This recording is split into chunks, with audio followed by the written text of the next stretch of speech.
कैसे हैं आप लोग? आई होप आप लोग अच्छे होंगे। और ऑलरेडी हम 3 एंटीबॉडीज को खत्म कर चुके हैं और 2 एंटीबॉडीज हमारी बचती हैं जिनको हम आज के लेक्चर में पढ़ लेने वाले हैं।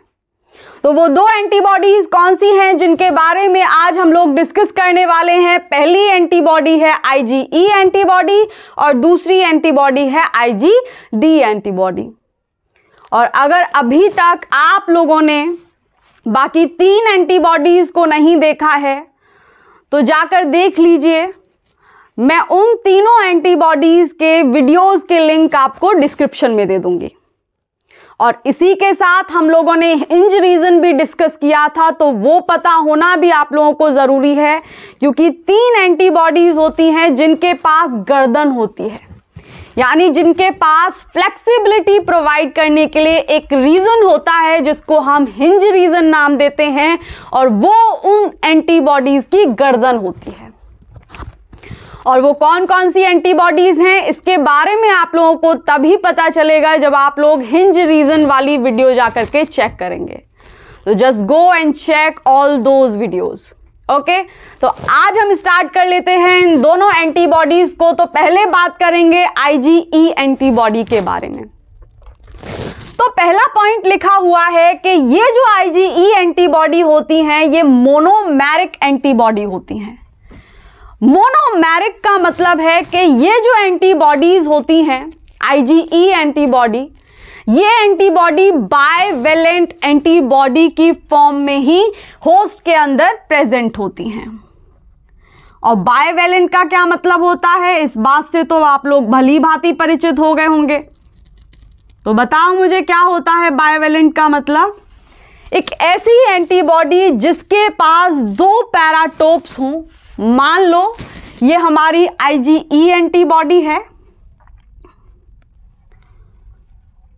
तो ये हो गई इसकी अंदर वाली 2 हैवी चेन, और साइड में लगे हुए हैं 2 पीसेस जिनको हम नाम दे रहे हैं लाइट चेन। ये इस एंटीबॉडी का N टर्मिनल एंड, ये वाला C टर्मिनल एंड। और अब हम लोगों को ये बात पता ही है कि जो N टर्मिनल होता है, N टर्मिनल की साइड जो रीजन होता है वो वेरिएबल रीजन होता है। अगर ये हैवी चेन है तो इस हैवी चेन का वेरिएबल रीजन होगा ये। तो variable region for heavy chain मतलब VH, and same goes for this one, क्योंकि ये आइडेंटिकल होती हैं। डिटेल में डिस्कस कर चुके हैं। अभी तक आप लोगों ने चेक नहीं किया है तो एंटीबॉडी वाली वीडियो भी जा कर के देख लीजिए, आपको थोड़ी क्लैरिटी आ जाएगी विजन में। ओके, तो इस बात से तो आप लोग भली भांति परिचित हो गए होंगे। अब हमने यहाँ पर इस एंटीबॉडी के पास गर्दन नहीं बनाई है। और क्यों नहीं बनाई है? क्योंकि 3 ही एंटीबॉडीज होती हैं आउट ऑफ 5, IgG, IgA और IgD, जिनके पास गर्दन होती है। IgE एंटीबॉडी के पास क्योंकि हिंज रीजन नहीं होता, गर्दन नहीं होती, इसलिए हमने यहां पर गर्दन नहीं बनाई है। तो ये जो वेरिएबल रीजन होता है किसी भी एंटीबॉडी का, इस रीजन पर आकर के हमारे जो एपिटोप्स हैं एंटीजन के वो बाइंड कर जाते हैं।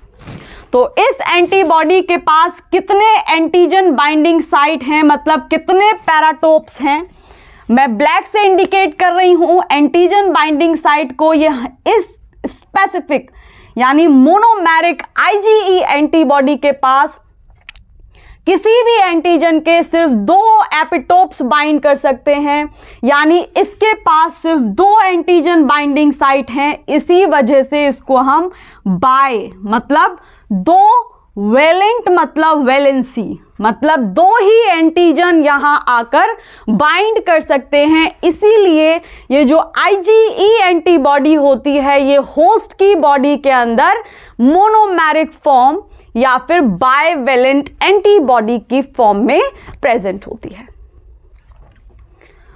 तो ये तो हो गई कि ये क्या ये मोनोमेरिक है या फिर ये IgM की तरह ब्लड के अंदर पेंटामेरिक फॉर्म यानी डेकावेलेंट फॉर्म में प्रेजेंट है।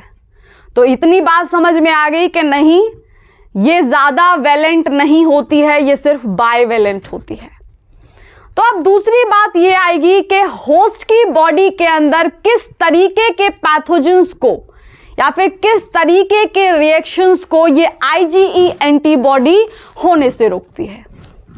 तो देखो इधर, ये जो हमारी IgE एंटीबॉडी होती है ये होस्ट की बॉडी के अंदर जो एलर्जिक रिएक्शंस होते हैं, और उन एलर्जिक रिएक्शंस के बारे में हम लोग टाइप 1 हाइपरसेंसिटिविटी के अंदर पढ़ेंगे। यानी जितने भी टाइप 1 हाइपरसेंसिटिविटी में रिएक्शंस होते हैं वो एलर्जिक रिएक्शंस होते हैं, और उन सारे एलर्जिक रिएक्शंस को कंट्रोल करने का काम, रोकने का काम ये हमारी IgE एंटीबॉडी को अलॉट किया गया है। ये बात भी पल्ले पड़ गई होगी। अब आगे एक और चीज लिखी हुई है और उसको समझने के लिए आप लोग क्या करो, ये ऊपर वाला पोर्शन हम लोग हटा लेते हैं।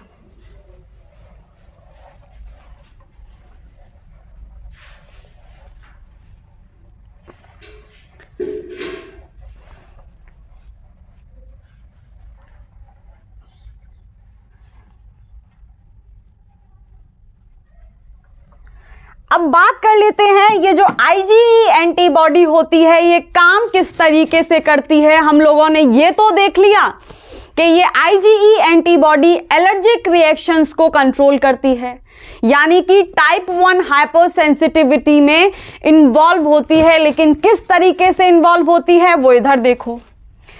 मान लो कोई एलर्जन है और वो एलर्जन होस्ट की बॉडी के अंदर घुस गया, तो जैसे ही वो एलर्जन होस्ट की बॉडी के अंदर घुस जाएगा वैसे ही ब्लड के अंदर, होस्ट के ब्लड के अंदर ये IgE एंटीबॉडी सर्कुलेट कर रही होगी, घूम रही होगी। तो ये जो IgE एंटीबॉडी है ये रही हमारी वही IgE एंटीबॉडी, ये बिंदास अपना ब्लड में घूम रही हैं और इनको दिखाई दे गया ब्लड के अंदर कोई एलर्जन। तो ये क्योंकि एलर्जन जो है उसके सीक्वेंसेस हमारे होस्ट के प्रोटीन के सीक्वेंसेस से मैच नहीं करेंगे, तो ये जो IgE एंटीबॉडी है ये समझ जाएगी कि ये कोई फॉरेन मॉलिक्यूल है, और जैसे ही इसको ये बात पता चलेगी वैसे ही इसकी जो एंटीजन बाइंडिंग साइट्स हैं यानी ये जो पैराटोप्स हैं, इन पैराटोप्स पर वो जो एलर्जन है उसके ऊपर कुछ स्पेसिफिक एपिटोप्स प्रेजेंट होंगे जिनके साथ ये पैराटोप्स इंटरेक्ट कर जाएंगे। तो ये तो है हमारी बेसिक सी बात और ये हमको ऑलरेडी पता है। तो हम यहाँ पर नया क्या सीख रहे हैं? नया हम लोग ये सीख रहे हैं कि ये जो IgE एंटीबॉडी है इसका जो ये FC रीजन है, मतलब पूंछ है, इसको बोलते हैं हम लोग FC रीजन। ये जो FC रीजन है इसकी एफिनिटी होती है इन इम्यून सेल्स के ऊपर प्रेजेंट रिसेप्टर के लिए।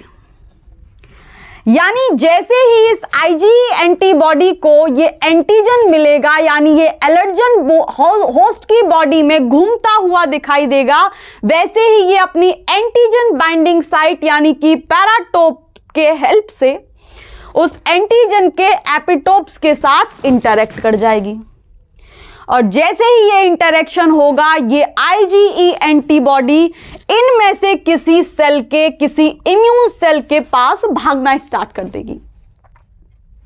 तो मान लो यहां हमारी मास्ट सेल है और इस मास्ट सेल के ऊपर इस IgE एंटीबॉडी के FC रीजन के लिए रिसेप्टर प्रेजेंट हैं। तो यहां पर प्रेजेंट हैं IgE के रिसेप्टर। तो अब ये क्या करेगी, ये एंटीबॉडी IgE एंटीबॉडी ये भागेगी अपने रिसेप्टर की तरफ, मतलब इस मास्ट सेल की तरफ या फिर बेसोफिल की तरफ या फिर ओसिनोफिल्स की तरफ, और भागने के बाद इस पर जाकर के बाइंड हो जाएगी। रिसेप्टर मतलब ताला और ये एंटीबॉडी मतलब चाबी। तो जैसे ही ये इस पर जाकर के बाइंड होगी वैसे ही ये जो ताला है इसका लॉक ओपन हो जाएगा, क्योंकि डेड बोल्ट वैसा ही था जैसे उस की का स्ट्रक्चर था। तो जैसे ही ये IgE रिसेप्टर के साथ ये एंटीबॉडी एंटीजन को पकड़े हुए यानी एलर्जन को पकड़े हुए इस पर बाइंड कर जाएगी, वैसे ही ये जो मास्ट सेल है ये एक्टिवेट हो जाएगी। और मास्ट सेल एक्टिवेट होने के बाद होस्ट की बॉडी में हिस्टामीन्स को सिक्रीट कर देती है और भी कई सारे केमिकल्स को सिक्रीट करा देती है। यानी जैसे ही ये IgE एंटीबॉडी मास्ट सेल के ऊपर लगे हुए अपने रिसेप्टर यानी अपने ताले पर जाकर लगेगी, वैसे ही वो ताला, क्योंकि FC रीजन ताली है इस एंटीबॉडी की, इस IgE रिसेप्टर के लिए जैसे ही ताले पर चाबी लगेगी वैसे ही ताला खुल जाएगा। और ताला खुलने के बाद ये जो हमारी मास्ट सेल है ये एक्टिवेट हो जाएगी। और इसके एक्टिवेशन के बाद ये मास्ट सेल कुछ केमिकल्स को सिक्रीट करना स्टार्ट कर देती है, कुछ हिस्टामीन्स के मॉलिक्यूल्स को सिक्रीट करना स्टार्ट कर देती है। और ये जो हिस्टामीन्स होते हैं और जो बाकी के केमिकल्स होते हैं वो एलर्जन को खत्म करना स्टार्ट कर देते हैं। तो इतनी बात समझ में आई कि ये जो हमारी IgE एंटीबॉडी है वो एलर्जन को यानी टाइप 1 हाइपरसेंसिटिविटी में इन्वॉल्व होने के बाद किस तरीके से एलर्जिक रिएक्शन होस्ट की बॉडी में होने से रोकती है। एक और चीज है, एलर्जिक रिएक्शन से तो ये IgE एंटीबॉडी होस्ट को बचाती ही है, लेकिन अगर होस्ट की बॉडी में एक दूसरे तरीके का इन्फेक्शन भी हो गया है जो कि पैरासिटिक है नेचर में, मतलब कोई पैरासाइट आ गया है होस्ट की बॉडी में घुस गया है, एंडोपैरासाइट, तो उससे भी बचाने का काम ये IgE एंटीबॉडी ही करती है। तो इतनी बात समझ में आ गई कि ये IgE एंटीबॉडी किस तरीके से काम करती है। अब इसके बाद एक और एंटीबॉडी बची है यानी 5th वाली, और उसका नाम है ये IgD। हालांकि इसके बारे में जब हम लोग बी सेल पढ़ रहे थे तब भी कुछ बातें डिस्कस की थी, और वो क्या थी याद आ रही होंगी कि ये असिस्टेंट होती है। किसकी असिस्टेंट होती है? IgM एंटीबॉडी की। तो समझो इसके बारे में भी, स्नैपशॉट लेना है तो आप लोग ले सकते हो, उसके बाद हम लोग आगे बढ़ते हैं।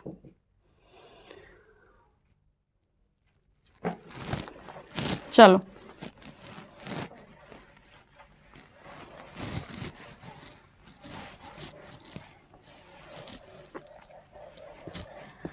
देखो इधर, ये जो IgD एंटीबॉडी होती है, ये IgD एंटीबॉडी भी मोनोमेरिक एंटीबॉडी ही होती है, यानी ये ब्लड के अंदर सिर्फ इसके पास मोनोमेरिक फॉर्म में ही ये प्रेजेंट होगी और इसके पास 2 ही एंटीजन बाइंडिंग साइट होंगी। तो ये एंटीबॉडी भी बिल्कुल IgE की तरह ही होती है और बाइवेलेंट ही होती है नेचर में। तो पहला पॉइंट तो ऑलरेडी समझ में आ गया।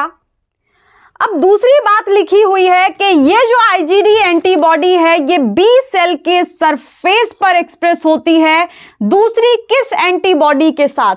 IgM के साथ। और ये एक बार ऑलरेडी डिस्कस कर चुके हैं जब हम लोग बी सेल के बारे में बात कर रहे थे, जब हम लोग बी सेल के एक्टिवेशन के बारे में बात कर रहे थे कि मान लो ये होस्ट के अंदर कोई बी सेल है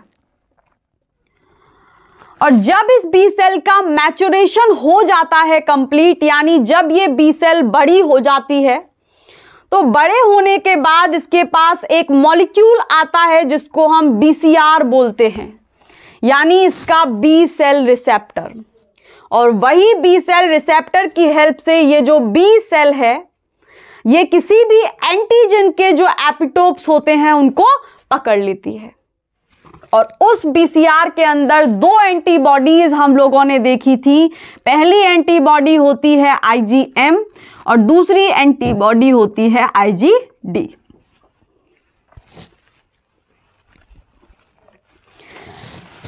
अब एक और बात मैंने बताई थी कि सारा का सारा क्रेडिट इन दोनों एंटीबॉडीज के, अगर इन दोनों एंटीबॉडीज में से देखें तो सारा का सारा क्रेडिट ये आईजीएम ले जाती है, क्योंकि यही होती है इस बीसीआर के अंदर जो एंटीजन को पकड़ लेती है, जो एंटीजन के एपिटोप्स के साथ इंटरेक्ट करती है। तो भैया ये आईजीडी क्या कर रही है इसके सरफेस पर बी सेल के? ये आईजीडी एंटीजन को पकड़ती नहीं है, बस ये इस आईजीएम की हेल्प करती है एंटीजन के एपिटोप से इंटरेक्ट करने में। तो इसका मतलब ये हुआ कि ये हो गए प्रोफेसर साहिब और ये हो गए उनके असिस्टेंट। आईजीडी एंटीबॉडी का काम किसी को दिखाई नहीं देने वाला है, क्योंकि क्रेडिट सारा का सारा आईजीएम लेकर के भाग जाती है। तो वही यहाँ पर लिखा हुआ है कि ये जो हमारी आईजीडी एंटीबॉडी होती है ये भी हमारी बी सेल के सरफेस पर लगी हुई होती है एक दूसरी एंटीबॉडी के साथ, जिसको हम आईजीएम नाम देते हैं।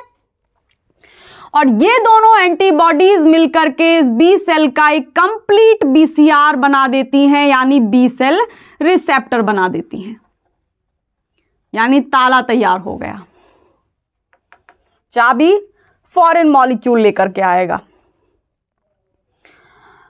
और आगे वही बात लिखी हुई है जो अभी मैंने आप लोगों को बताई है कि ये जो आईजीडी एंटीबॉडी होती है ये आईजीएम के पैराटोप्स का इंटरेक्शन एंटीजन के एपिटोप्स के साथ कराती है और खुद किसी भी तरीके से एंटीजन के एपिटोप्स के साथ इंटरेक्ट नहीं करती।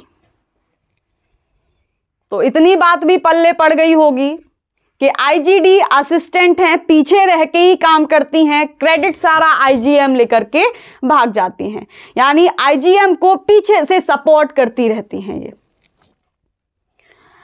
ये तो बात हो गई कि ये आईजीडी एंटीबॉडी इस बी सेल के सरफेस पर जब प्रेजेंट होती है तब क्या करती है। लेकिन भैया ये ब्लड में भी तो होती है, बिल्कुल ब्लड में भी। यहां भी मोनोमेरिक फॉर्म में प्रेजेंट थी, यानी इसके पास 2 एंटीजन बाइंडिंग साइट थी, लेकिन इसकी एंटीजन बाइंडिंग साइट काम ही नहीं कर रही। लेकिन ब्लड के अंदर भी होती है और मोनोमेरिक फॉर्म में ही प्रेजेंट होती है, मतलब वहां भी इसका नेचर बाइवेलेंट ही होता है, लेकिन ब्लड के अंदर ये क्या काम करती हैं ये पता ही नहीं है। इसका मतलब बड़ी ही विचित्र है। बी सेल के सरफेस पर लगी हुई हैं, वहां भी क्रेडिट किसी और को दिए जा रही हैं, वहां सिर्फ आईजीएम की हेल्प कर रही हैं, और ब्लड के अंदर भी अभी फंक्शन क्लियर है नहीं, पता नहीं कि क्या काम करती हैं। तो आगे देखो, यहां पे हम लोग 2 पॉइंट्स ये लिख लो, आप लोग अपने नोट्स में ऐड कर लो कि जो एंटीजन होता है इस बी सेल के सरफेस पर, ये जो आईजीडी एंटीबॉडी और आईजीएम प्रेजेंट हैं, तो जो एंटीजन होता है वो इंटरेक्ट करता है आईजीएम के साथ, इंटरेक्ट्स विद आईजीएम। और दूसरी बात लिखो कि आईजीडी सिर्फ इस इंटरेक्शन में हेल्प करती है, ये सामने से आकर के कोई काम नहीं करती, उस एंटीजन के एपिटोप से इंटरेक्ट नहीं करती है। तो IgD only help in the interaction.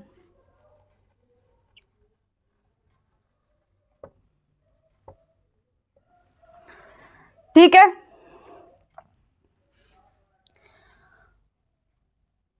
तो यही चीजें हैं जो आईजीडी के बारे में पता है। ब्लड के अंदर ये क्या काम करती है वो हमको पता नहीं है।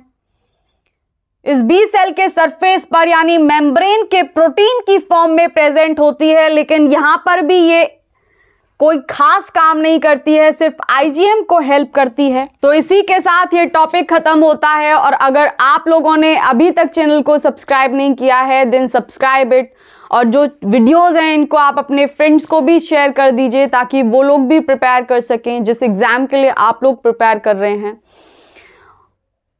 और कल मिलते हैं एक नए टॉपिक के साथ। आज के लिए इतना ही, बाय।